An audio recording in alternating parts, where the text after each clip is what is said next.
ఇప్పుడు జగన్మోహన్ రెడ్డి అడిగినట్టు అతనికి హోదా ఇవ్వడం సాధ్యం కాదు. ఇంతకుముందు 2014లో ఇవ్వలేదు, 2019లో బీజేపీ ఇవ్వలేదు, 2024లో పూర్తి మెజార్టీ వచ్చాకనే చేశారు. ఇది ఒక పక్కన. అదే సందర్భంలో గతంలో కూడా ఇవ్వలేదు అన్నటువంటి ఇచ్చారు అన్నటువంటిది పీజీఆర్కి ఇచ్చింది, ఆమ్ ఆద్మీ పార్టీకి ఇచ్చింది. ఎక్కడే ఎందుకు?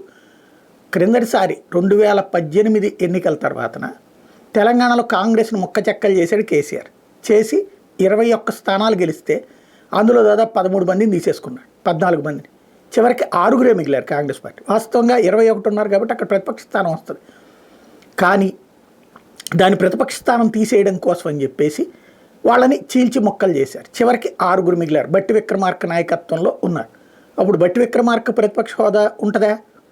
యాక్చువల్గా అక్కడ ఉన్న సీట్లు ఎన్ని? 117. అంటే 10% లెక్కను చూస్తే 12 మంది ఉండాలి. అది లేరని చెప్పేసి 21 మంది ఉన్నప్పుడు ఇచ్చారు. 11 మంది కంటే తగ్గిపోయారు, 12 మంది కంటే తగ్గిపోయారని చెప్పేసి వాళ్ళకి తీసేశారు. గుడ్, బాగానే ఉంది. అప్పుడు ఎవరికి ఇచ్చారు? ఎంఐఎంకి ఇచ్చారు ప్రతిపక్ష హోదా. ఎంఐఎంకి ఎన్ని సీట్లు? 7. ఎంఐఎంకి 7 సీట్లు. అది 7 ఉంది అక్కడ. 7 సీట్లు ఉన్నటువంటి ఎంఐఎంకి ప్రతిపక్ష హోదా ఇచ్చాడు కేసీఆర్.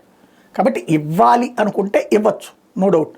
లేదు ఇవ్వకూడదు అనుకుంటే ఇవ్వకూడదు. అది స్పీకర్ చేతిలో ఉంది. 10% దాటితే ఇవ్వను అనే హక్కు లేదు.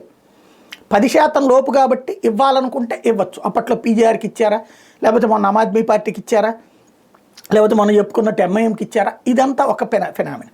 ఇక్కడ ఏమంటారు, జగన్కి ఇంతకుముందు కాంగ్రెస్ పార్టీ కూడా సుప్రీంకోర్టుకి వెళ్ళినా కూడా ఇవ్వలేదు 2014. Right, good. ఇప్పుడు జగన్ హైకోర్టులో పిటిషన్ వేశారు కదా, నా ప్రతిపక్ష హోదా కావాలని చెప్పేసి. ఇక్కడ కోర్టు ఏం చేసింది? మనకి వివరణ అడిగింది కదా స్పీకర్ని. అదే మొక్క చెప్పండి, 2014లో సుప్రీంకోర్టు ఇచ్చిన తీర్పు ప్రకారం మేము ఇవ్వట్లేదు, అట్లాగే ప్రతిపక్ష హోదా అంటే 11 ఉంటేనే ఇవ్వాలి, ఇదే 18 ఉంటేనే ఇవ్వాలి, 10% ఉంటేనే ఇవ్వాలి, ఇది రూల్ అని చెప్పి కోర్టుకి చెప్పండి. కోర్టు అప్పుడు తేల్చుద్ది కదా. అప్పటికి జగన్ అనే హక్కే ఉండదు కదా. కానీ కోర్టు రాసిన తర్వాత కూడా వివరణలు ఇవ్వకుండా జాప్యం చేయడం అంటే ఏంటి? సంథింగ్ ఏదో ఉంది. అదేంటి అంటే అది చట్టం కాదు, కేవలం సంప్రదాయం అనేటటువంటిది మారుతుందనడానికి సాక్ష్యం ఢిల్లీలో ఇచ్చిన, లేకపోతే ఆ రోజున పీజీఆర్కి ఇచ్చిన, లేకపోతే ఇక్కడ ఇతనికి ఇచ్చిన, ఏది ఎంఐఎం ఓవైసీకి ఇచ్చిన. కాబట్టి ఎక్కడ లెక్క అదే. నిజంగా ఆ ధైర్యం ఉంటే కనుక శుభ్రంగా కోర్టుకి ఇచ్చేయండి. కోర్టు ఇక్కడ ఏం చెప్తుంది, ఆ తర్వాత సుప్రీంకోర్టుకి వెళ్ళడం, ఇది నడుస్తుంది కదా. అప్పుడు ఇక జగన్ రైటా రాంగ్ అన్నది కోర్టులు తేలుస్తాయి కదా.